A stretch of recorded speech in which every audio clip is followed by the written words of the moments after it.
You're listening to Hosea, the Jealous Love of a Holy God, a Sunday school series taught by Pastor Dan Christians at Maple City Baptist Church in Chatham, Ontario.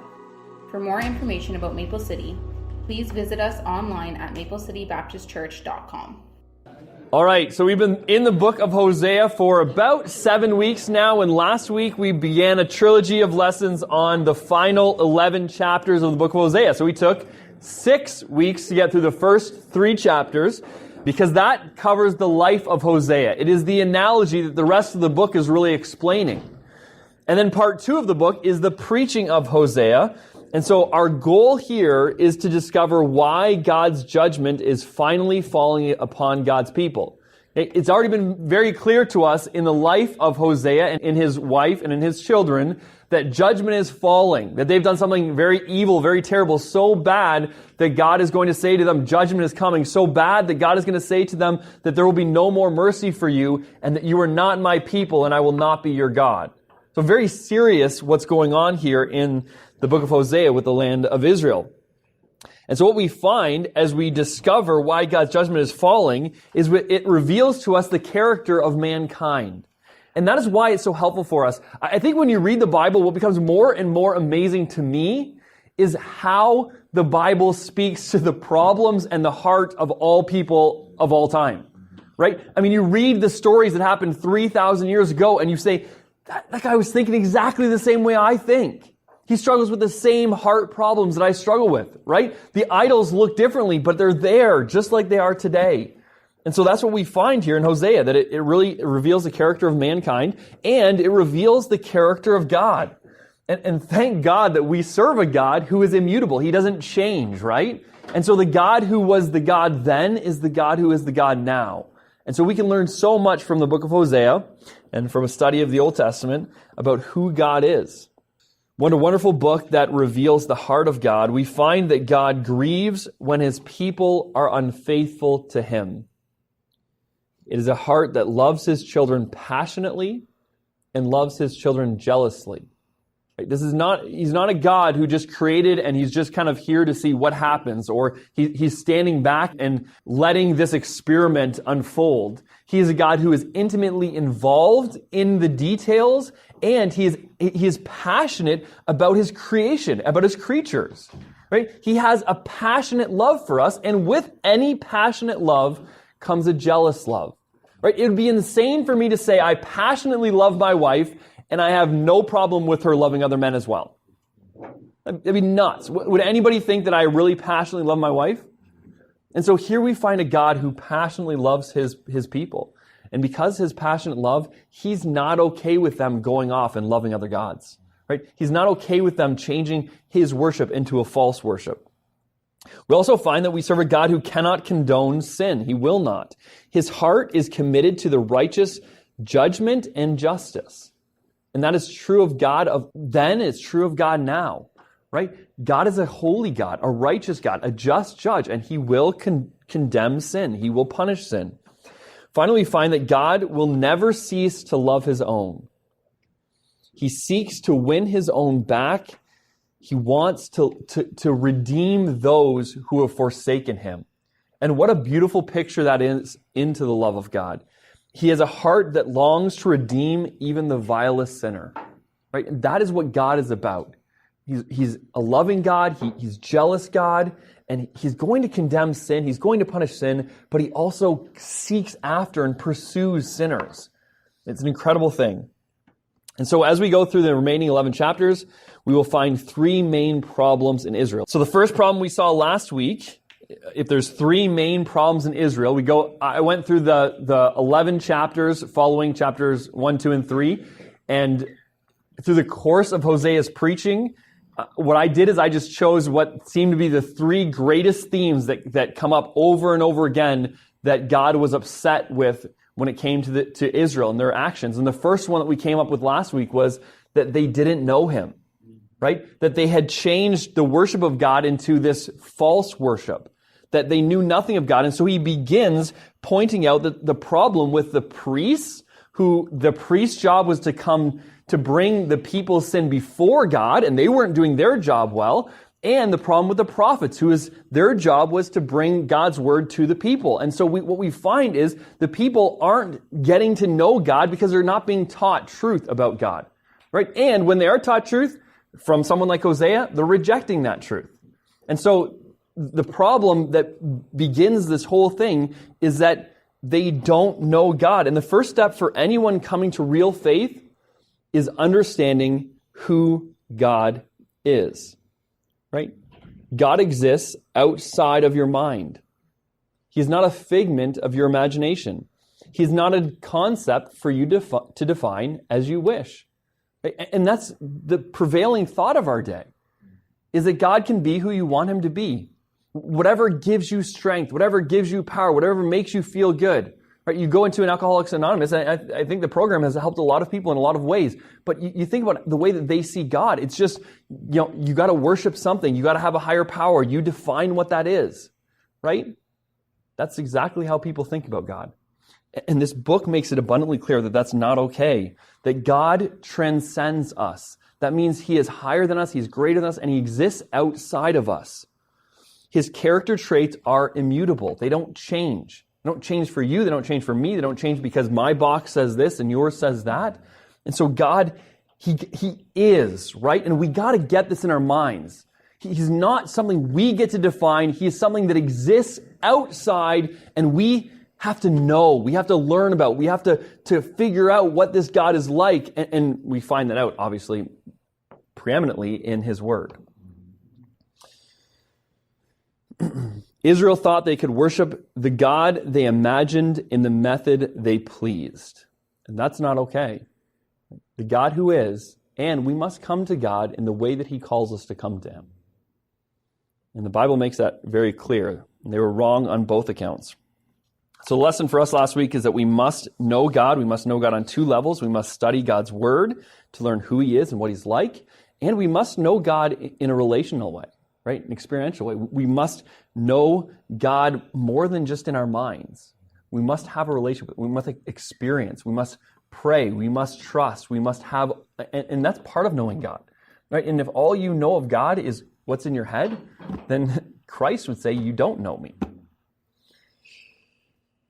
And so already I hope you see that this is very important in our day and age, right? The knowledge of God. I think the second thing we'll talk about today is trusting God, having faith in God, and that what Israel had done is that they didn't know God anymore, and they really didn't trust God anymore, right? They found other things for them to trust, other ways to find security, other things that were trying to bring peace and joy into their lives, and how problematic that was for them.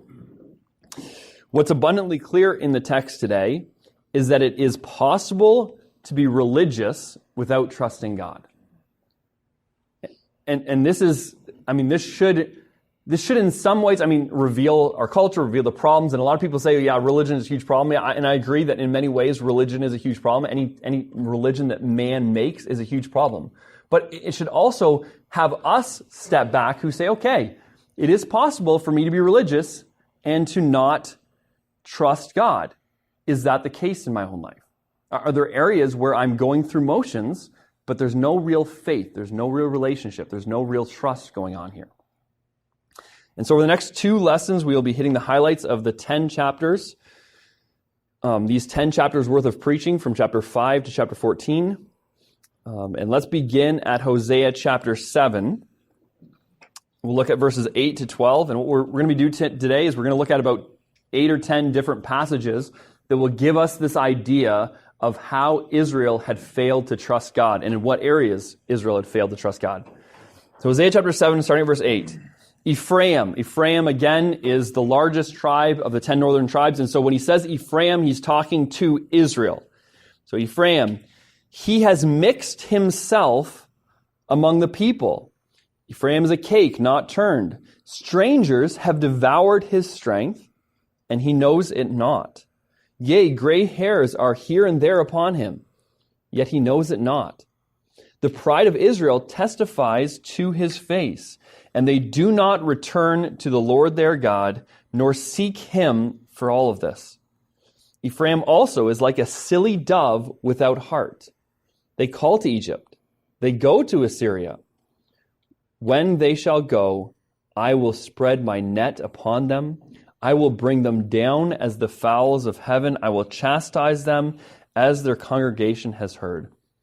He says this is the state of Israel.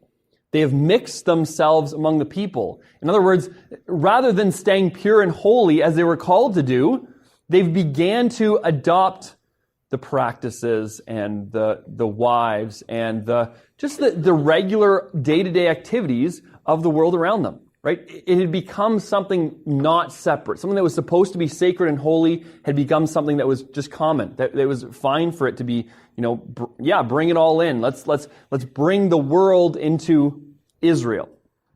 So that's exactly what had started all of this. He says that strangers have already devoured their strength. This is amazing because Hosea is writing to a people who at this time feels themselves to be very strong, right? We talked about how when Jeroboam became king, that he really made these strategic military alliances, and that when he did that, Israel started growing economically, that their military got stronger, that they felt really good about all their friends around them. And so at this time in Israel's history, they feel very good about themselves, right? When they look to their own strength, when they look to their own counsel, when they look to their own mind, they say, man, we got this figured out. And then Hosea says, you don't know it, but they've already, these strangers that you invited in, these strangers that you're actually putting your trust in now, they've already devoured your strength. Right? Can you imagine being in a position where you feel yourself to be strong, and God is saying, you don't even know it, but your strength is all gone already. Like any strength you had is out the window. And this is where they're at. Right? He says that they have gray hairs on their head and they don't know it not. They know it not. And do you know what he's saying here? He's saying that you haven't looked in the mirror and seen that you're getting older, that your strength is failing, right? That you're not the ripe 20-year-old you used to be. But you have no clue. You think you are, right? You think you can do everything. And I'm sure we've all met people before where they were like getting up in age and they were still trying to act like they're 20 years old.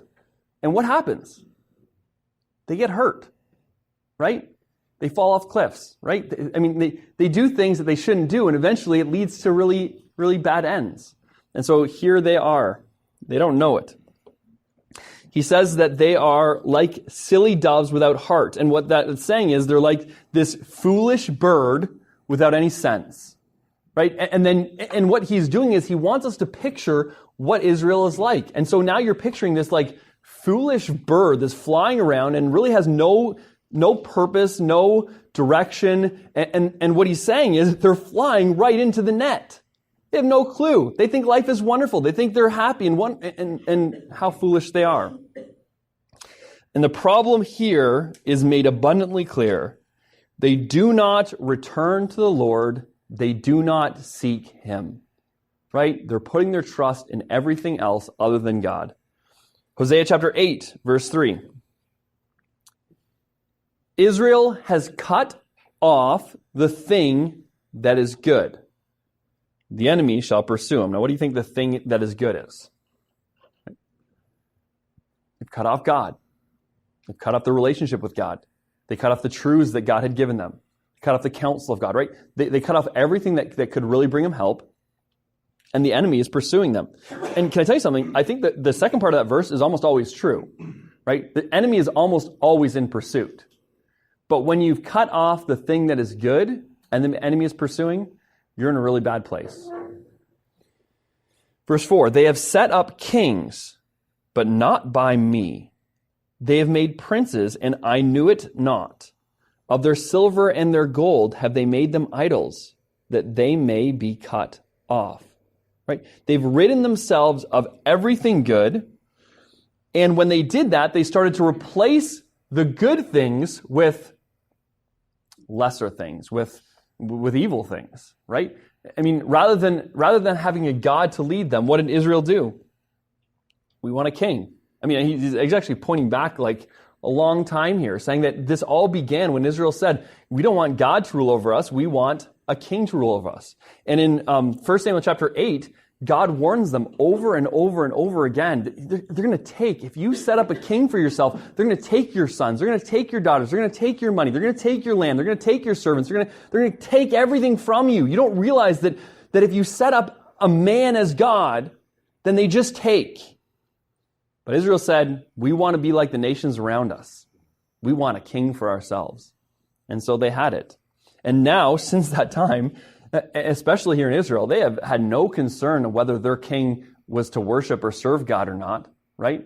The king was the one who was either the son of the previous evil king or the one that killed the previous evil king. It was just a completely man-made system, nothing to do with God. He's even saying that I don't even know what's going on there, right? Obviously, God does know, but he's saying that I'm so removed from your system that it's like I'm this outsider with no inside knowledge, right? That's how far you've pushed me away. He says of their silver and gold, they have made them idols, right? And so they're trusting in now their princes, they're trusting in these kings that they've set up, and they're trusting in their silver and their gold. We've all got all this money. And they take this money, they make these idols, and they have new things to trust in. You see what's happening with Israel is that they're constantly taking their trust from God and they're placing it in other things. Right? Things that are tangible, things that they can see, people that they can see, right? Because I think in some ways that is easier, right? It's easy to say, I trust this will hold me. Sometimes it's harder to step back and say, in faith, I trust God because he's made the world and he has me in his hands, right? But it's easier. And unfortunately, I think sometimes what we do, even in our Christian life, is we look to other Christians to trust, right? We look to them to give us what only God can give us. And ultimately, everybody fails you. Ultimately, your faith has to be in God. So the problem here, rejection of God for all of these other things. In Hosea chapter 8, verse 7, we read this verse last week, and I just want to show you the context that this verse is in. It says, they have sown the wind, they shall reap the whirlwind. Right? This is the context. They've trusted all of these other things. That is sowing the wind. You start trusting things that aren't God, you will reap a whirlwind of destruction. And we all know the whirlwind is a lot stronger than wind. And so what's going on here is saying you're putting this out there thinking it's not a big deal and you have no idea what's coming back at you soon. Hosea chapter 8, verse 9. For they are gone up to Assyria, a wild ass alone by himself. Ephraim has hired lovers. Right? And the wild ass, a wild donkey that is foolish. He has no one to lead him. And so you're picturing this donkey in the field that really has no direction and is just going to the first one that puts their hand out with food. He's saying, you're this donkey who is mine, right? Who I protected, who I took care of, who I loved. And now you've just ran away from your owner, the one who's rightfully yours. And you're just like fleeting around to the first one. And you don't realize the slavery that you're walking into. You have hired lovers. You've gone to Assyria. And so this is, if we were to look at the history of Assyria and what they did with the people that they conquered, we would find that they were an incredibly evil nation, right?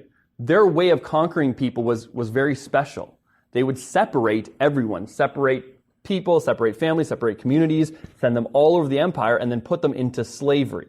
Now, when other nations conquered nations, some of them actually had, I think, in some ways, smarter ways of doing it. For example, Alexander the Great, when he conquered nations, he would try to bring good things from Greek culture into that nation. And so he was trying to say, we can make your nation better, right? He was trying to find a way to make the people he conquered love him. And because they loved him, they would be less likely to revolt against him if they felt comfortable. But that's not how Assyria worked. Assyria thought, if we can separate you and destroy you enough, then you'll never be able to rise up again. And that's how Assyria worked. And this is the country that they're going to put their trust in, to hire as though they're gonna care so much about Israel that they're gonna defend them when necessary. Nah, they're getting closer and closer and closer to you until they swallow you up just like everyone else. That's what was happening. Hosea chapter 8, verse 12. I have written to him the great things of my law, but they were counted as a strange thing. Right? I gave them all of this truth. I gave them everything they needed. And what's amazing is when you look at Israel's history, every time they kept God's law, they prospered. Right? It's just amazing to see what God did with Israel when Israel was trying to do right. They became like the beauty of the world, this nation. They shone. It just happens so rarely. We don't see much of that in the Old Testament. But when it happens, it's beautiful. It says, I gave you all these great things in my law, but you count it as a strange thing. You thought, what God is saying is dumb. You can't follow that in our day today. We have to have a system like the world. We have to have a king. We have to have all of these other things. We have to have gold. We have to have military. We have to have allegiances. God is crazy to think that all we can do is trust in him. That's exactly what they were called to do in the first place. And so they left everything that God had given, everything God had said in his law, to follow after the world system. Verse 13, they sacrifice flesh for the sacrifices of mine offerings and eat it, but the Lord accepts them not. Now will he remember their iniquity and visit their sins. They shall return to Egypt. For Israel has forgotten his maker and builds temples, and Judah has multiplied fenced cities. But I will send fire upon his cities, and it shall devour the palaces thereof. What's interesting here is the one thing that they didn't leave was their religion, their religious practices, right? And what God is saying here is that they're still doing sacrifices. They're still building temples. They're still trying, they have this semblance of worship to God. But God is saying, when you're following the world in every way and all of your trust is in the world, don't come to me with a sacrifice. I'm not going to accept a sacrifice like that. Don't act like, today you trust him. Today you need something. So today he's your genie. That's not how God works, right? And so he wants our faith. He wants our trust. He doesn't just want our obedience to some tradition that he set up, even if it's a good thing, right? I mean, you imagine somebody coming to get baptized because they thought somehow God would be pleased with that, and yet they didn't trust God in every other area of their life. God's not pleased. There's nothing good in that, right? There's no magic in this. Okay? This is relationship with God. God is not looking for some action. He's looking for our hearts. He's looking for our minds. He's looking for us. And that comes through trust and faith. We must know him. We must trust him. Chapter 10, verse 12. Hosea chapter 10, verse 12. He says, sow to yourselves in righteousness, reap in mercy. Break up your fallow ground, for it is time to seek the Lord till he come and rain righteousness upon you. So there's hope here. He said, if you would change your way and you'd look to me and you'd sow in righteousness, you would reap in mercy. If you'd break up the hard clay of your heart and seek the Lord, then he would rain righteousness upon you. So there is hope there, but this is what they've done instead. Verse 13, you have plowed in wickedness. So what you've been sowing is wickedness. You have reaped iniquity. You have eaten the fruit of lies because you did trust in your way, in the multitude of your mighty men. But this is what you did instead. You trusted your own way. Okay? My way is higher than your way, saith the Lord. My thoughts higher than your thoughts. God calls us to trust in his way. And when we start trusting in what makes the most sense to us, we're in a lot of trouble. I talked recently to a couple guys who, very smart guys, but they're not Christian guys. They don't believe the Word of God. And it's amazing to me how they will bank their beliefs, their future, their life, everything they do on what goes on in their own head. Not realizing, first of all, how fallible your brain is, right? I mean, you don't know all things. I mean, you don't have enough information to process. You don't have the ability to process what you need to process. Like, there's so much that you don't know and so much you can't know, you can't process. And yet you're going to bank on that? And he's saying that's what they're doing, right? They've looked around them. They've seen how things work. They've seen other nations. They said, this makes sense to us. And they're so foolish. And God has given us his perfect word. God has given us his mind. He's given us his wisdom. And that's what we push aside. That's what Israel pushed aside, right? Because this was better in their mind. Chapter 11, verse 5. Hosea 11:5 says, "He shall not return to the land of Egypt, but the Assyrian shall be his king, because they refuse to return. The sword shall abide on his cities, and shall consume his branches, and devour them, because of their own counsels. My people are bent on backsliding from me. Though they called them to the Most High, none at all will exalt them." Again, it's clear that because of their sin, because of the way they're going, Assyria would be made their king. We also find that part of this is once again, it's their own counsels, right? They're going after their own thoughts, and they're people that are giving them worldly advice. But what's interesting in verse 7, he says, "My people are bent on backsliding." What he's saying is, my people are just so bent on turning away from me. What a sad statement that is. When the people of God are just bent on turning away, on turning their back to God. He says, though they called out to the Most High, he's not going to raise them up.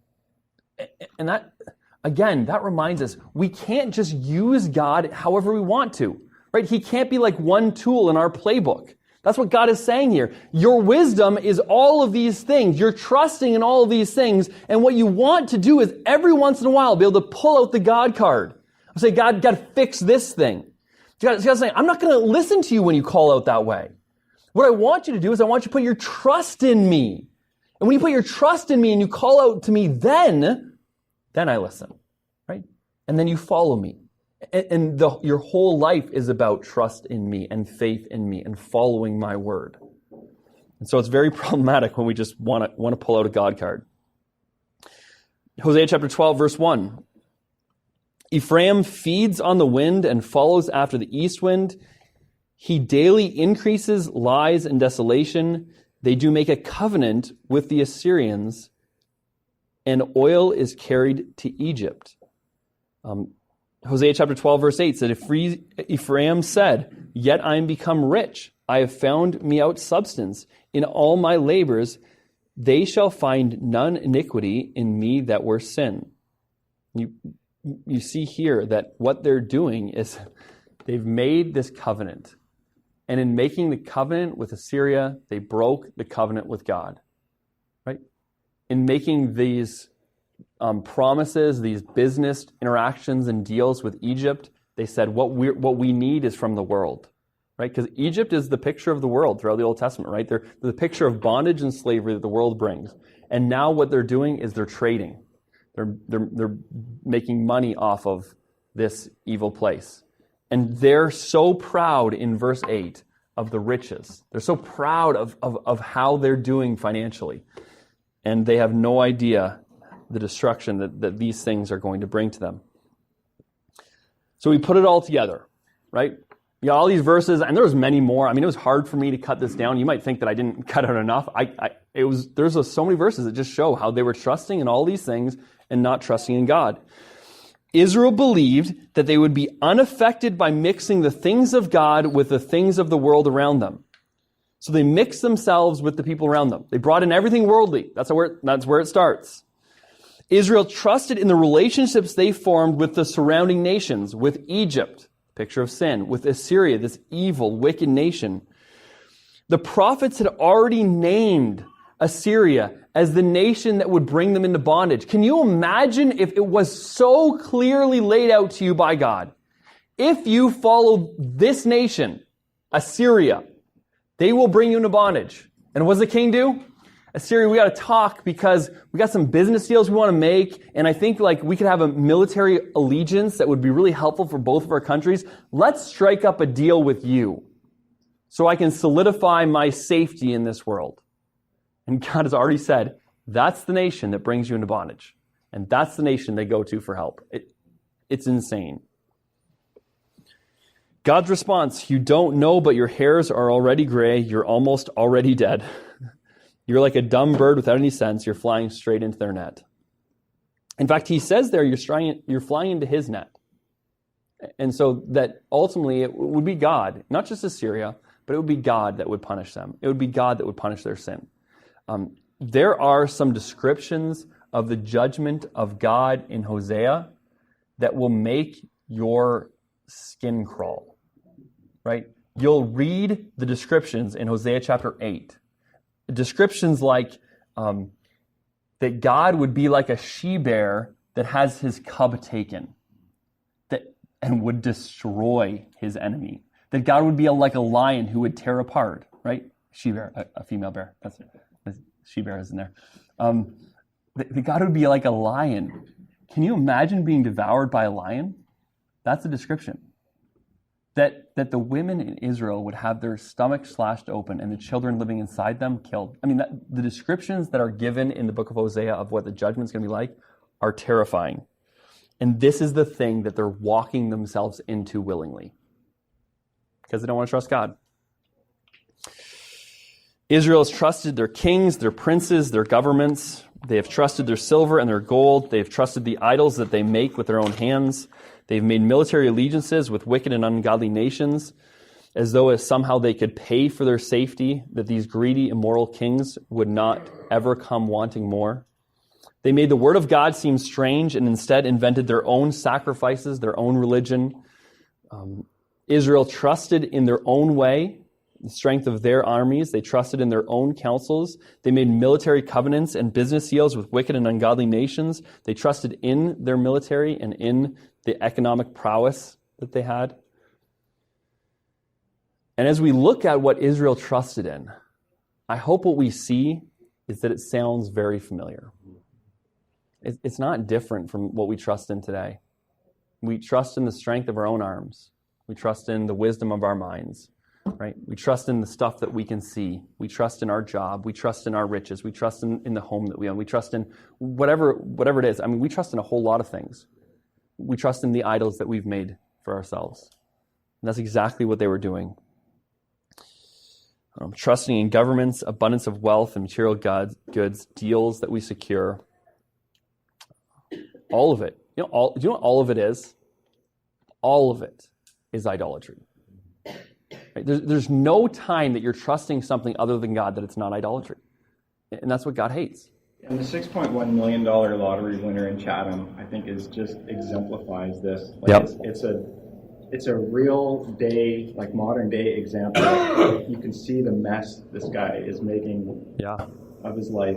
Absolutely. I think it's just that's all I've been thinking of. Not all I've been thinking about, but it certainly has come to mind. I want $6.1 million. I would do so much better with it than just what he put his trust in, and even after like a week, the mess that he's making. Yeah. No kidding. I actually didn't know somebody won $6.1 million, but that's. Oh well, so he's left his living. He won and didn't tell his spouse that he was in a relationship for several years, and then disappeared. Then left, and then tried to cash the ticket and not include her in that. It's just a. Oh wow. Yeah, it's quite the tale. Yep. So. It sounds like it. Yeah. Because we get so blind, right? So foolish, and that's what God is trying to expose, their foolishness. And I think it's helpful. I mean, they didn't listen, and they went into bondage. They were destroyed. But we can listen, right? Eric? It doesn't happen quickly either. It's a slow assumption. Yep. One of the examples, Hosea mentions Balaam in 11, and when Israel first went into the wilderness, there were a huge army, and they met Moabites. Yep. The Moabites could not go to war with them. Yep. So they chose another tactic, Yep. deception. Right. And they brought them to prostitutes in Israel. Yep. Slow. Yeah, absolutely. And that should be a little bit scary for us, because some of what we're doing here, and if we're bringing this into like our church and our families, some of what we do here, we might not be reaping all of the judgment of God at this point. I mean, ultimately we will, right? And then understanding all of this, the blood of Christ covers our sin, but we still stand before God. We answer for God what we do with this life, right? And so ultimately we will stand before God. But some of what we do today, we're setting up the future generations. How are they going to worship? Who are they going to bring in? And if we start slipping, we're just going in the wrong way. Yeah, what came to my mind, I mean, those are big examples. I think of being cool, being witty, all these things that protect us and make people, stay away from us, not, not attack us, instead of being loving and kind. In times that I've protected myself by my wit rather than allowing myself to be waylaid or whatever. But because, you know what I mean? Right. I wanted to love them rather. Right, absolutely. And all of that is faith, right? I mean, Paul says he's not ashamed of the gospel of Christ because it is the power of God. Paul has so much confidence in the gospel's power that he goes into his world and he's not worried about his own life, clearly, and he knows that he's what's the point of making people like him? It's all about trying to get the gospel to other people. And so that's a great point. It so much, all of it comes down to what are we trusting? Who are we trusting? Okay, how much are we trusting? So, studying the Old Testament while you're teaching, I thought of in 1 Timothy 6:10, for the love of money is the root of all evil, which while some covet after, they have erred from the faith and pierced themselves through with many sorrows. And when I read that verse again, I'll think of Hosea. Yeah. And I'll think of the priests that they didn't seek God. They seek wealth. Yeah. And they have a love of money. They wanted the prosperity. Yep. And, absolutely. Studying the Old Testament, you can get deeper into the New Testament and understand it better. Yeah. You're absolutely right. That's right. And I think another verse that goes right along with that verse, and I have it in here, Matthew chapter 6:24, no man can serve two masters. Either he will hate the one and love the other, or else he will hold to the one and despise the other. You cannot serve God and mammon. Right? You can't trust and serve and love and God and at the same time trust and serve and love money, right? All kinds of evil. And these are all examples of this. All of the following verses here after Matthew, it's telling us to put our trust in God. Verse 33, seek first the kingdom of God and his righteousness, and all these things shall be added unto you. And so it's abundantly clear, guys. This is not like, man, he's teaching something new. He's teaching something that I've never seen that before. This is like the core of Christianity is faith, trust in God. Not just for your salvation, but for every day that you walk through life. For everything you do, for all the decisions you make, for our security, for our satisfaction, for our joy, for our peace. Those things come from God, not from these things that we're going to try and fill them with. And I think there's a special danger for us because in our world, especially with our wealth, we have so much we could put our trust in. Right? We have so many of these potential dangers. And so we should heed to these warning signs. When we have faith in those things, we have misplaced faith. And Spurgeon said, faith without promise would be a foot without ground to stand on. And that is the situation that Israel is in. They're trusting in promises that don't exist. They're trusting in promises of these nations. Those promises, they're standing on ground that's not under their feet. They're just about to fall. When they trust these things, they necessarily do not trust God. And recognize that fact, that as soon as we're trusting these other things, we are necessarily not trusting God. And so it's a choice that we make. I have an application that I didn't get to, but I'm going to give you the points, and then you're going to just pretend like everything inside of them was life-changing. Point number one, we understand that faith is an ongoing decision to trust in an object, right? That is what faith is. It's an ongoing decision to trust in an object, a special object. Tozer said faith is not a once-done act, but a continuous gaze at the heart of a triune God. Okay? Continually gazing into the heart of God. The second point was we must be aware of those people and those things that attempt to stand in God's place. There will be many of them. They're attempting to stand in God's place. So beware. And finally, we must repent and put our faith in the God who is. And I think that this message can be very important for those who don't know Christ, right? But I also think that so many of these messages that call us back to faith, they're calling Christians to greater faith, right? They're calling Christians to trust more. And we still have that flesh inside of us that longs to have control. I always think of the Casting Crowns songs, that we're fearless warriors in a picket fence. Lord, how much can I give away, Lord, without losing all control? And that's how we live. We live in a way that we give and we trust in ways that are comfortable, and those ways that are uncomfortable, we don't trust. Right? Our faith isn't there in those areas. And so what I want us to do today is think of our hearts. What are we trusting in? Are there areas in our lives that we're trusting in ourselves? We're trusting in our logic and in our ability to secure deals and whatever it is, and if we find those areas in our life, can we find a way to give those things to God? Trust Him completely, fully. So that's the lesson today. We'll get into the final problem in the book of Hosea next week. Thanks for coming.